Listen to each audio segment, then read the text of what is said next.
upper right-hand corner. Oh.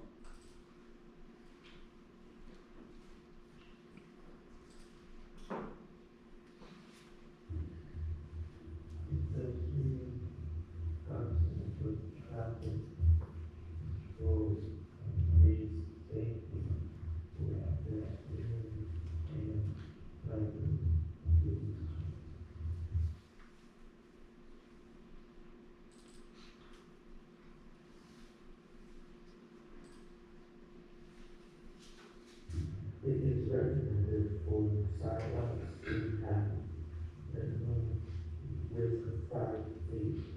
Buffer zone as safety by having a divider for pedestrians from the street.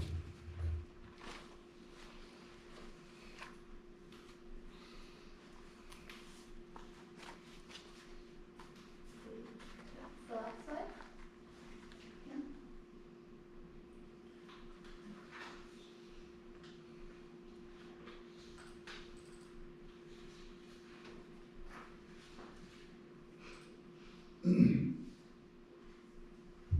Acknowledgement. Thank you to everyone for your support and helping me create this content. Special thank you to Mr. Charlie and Carrie them.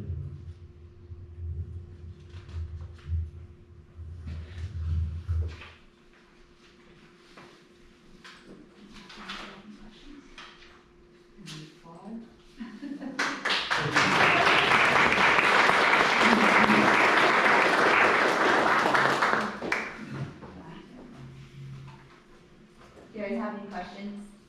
Any questions for Angelo?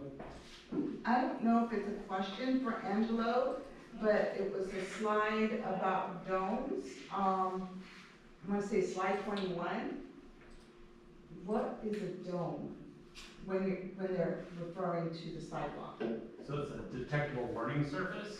Uh-huh. They Oh, like little bumps? the little bumps that you'll see out in the grocery store or something like that, Oh, okay. so that, yeah, he can feel the difference in the concrete there and know that he's at the ramp.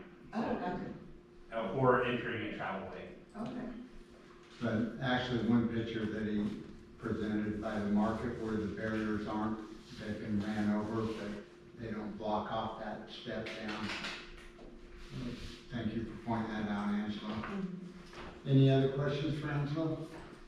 Just want to express our gratitude from the city staff. We're grateful to have your contribution as we all work to make the city of Big safer and more accessible for our residents. We appreciate your input for certain. Yeah, thank you, Angelo, for being a high school young male. That was quite a lot of work, and thank you for bringing it to our attention. I want to add also to what they're saying, it takes a lot of work, it takes a lot of courage for what you've done and to be here in front of all of us. So I want to thank you for that. And everybody who supported Angelo, I want to thank you as well.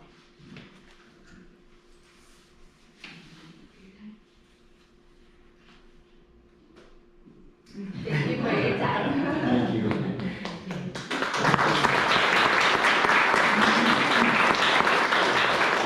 A couple of questions for the city engineer regarding this. Yeah, good for it. One of the things I fought for quite a while on these new subdivisions when they come in here is you have a 5-foot sidewalk, and it was pulling teeth, because it costs more money, and they only want, 3 foot. 2 people walking down the sidewalk, you can't really walk side by side on them.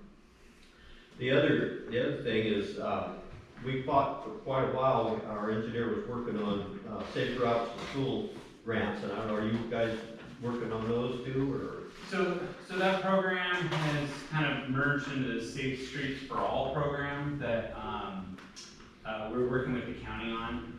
That's the Butte County Safety Action Plan is something that they've been working on. We did a walk audit in Gridley.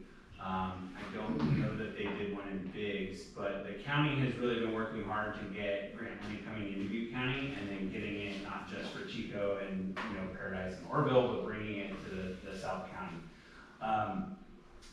Other than that, we have the grant over on Second Street for the bike and pedestrian facilities. And so, you know, one of the things that I found is if, you know, you have to deliver on the grants to make sure that you're, you know, in line for the next grant. So that's been our goal right now, is to get that one delivered before we then start, you know, because it's quite an effort to get these grants. I think some of those grant applications can cost, you know, $50,000 for a competitive grant. So a lot of times we're trying to juggle, is it, you know, what's the cost benefit ratio there, right? Like, are we spending money for something that's certain, or is it a competitive grant and we might not get our, you know, our money back on it? So my goal is always to try and get us positioned as best as possible, and that's where we've been leveraging the county to kind of make sure we have those public outreach. This presentation is a great, you know, avenue for that public outreach and that public participation, and where do we need, you know, to put our attention. So again, yeah, I want to thank Angelo for coming, because it just brings more public focus to the need for those sidewalks.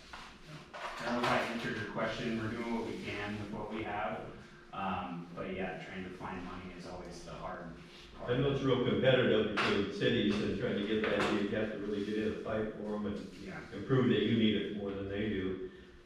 Another thing is when you start coming and designing curbs and gutters, I fought pretty hard, and I still probably will be, for new subdivisions, to get a vertical curb instead of the roll curbs that we have.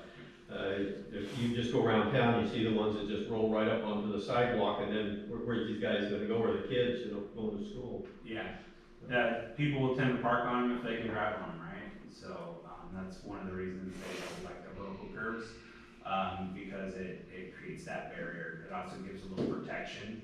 It's not as much protection as having that separation with the landscape area. That would be ideal.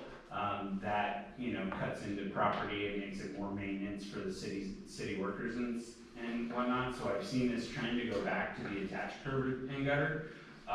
But the vertical curb at least provides some kind of buffer between the pedestrian and the cars. So I agree with. I know they have the landscape, and you plant a tree there, and then it's pushing up the sidewalk. That's what one of our problems we have around here. Yeah, and there's ways to put certain tree schedules in your code or in the planning documents so that they're not planting trees that have those roots.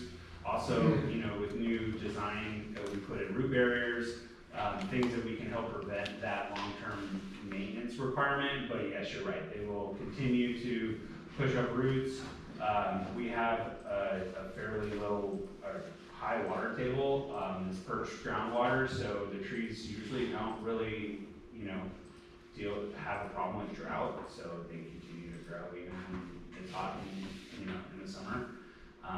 So yeah, all things that we definitely take into consideration as we're moving forward with developments. And even the little one, you know, little improvements to homes and stuff, if we can skirt some kind of minuscule review and require them to improve the sidewalk, even if it's just one house at a time. I mean, that's how we eventually get connectivity.